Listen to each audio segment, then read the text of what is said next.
আসসালামু আলাইকুম। সবাই কেমন আছেন? আশা করছি সকলে ভালো আছেন। তো আমি আছি রাশিয়ায়। তো আজকের আবহাওয়াটা কেমন একটু আপনাকে দেখাই। দেখেন,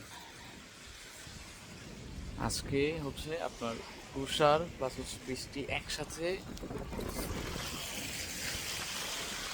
দেখেন কিছু দেখা যায় না, হ্যাঁ, এত এত স্নো পড়তেছে।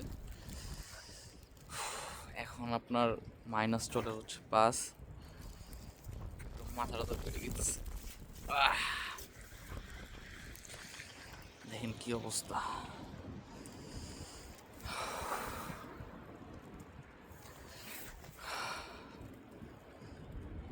দেখেন, এটাই হচ্ছে রাশিয়া। ঠান্ডা, স্নো, বৃষ্টি সব একসাথে। মানে মনে হয় যে বাহিরে কয়েক মিনিট দাঁড়ায় থাকলে আপনি একদম সাদা হয়ে যাবেন। তবে ভালো লাগে স্নোটা অনেক।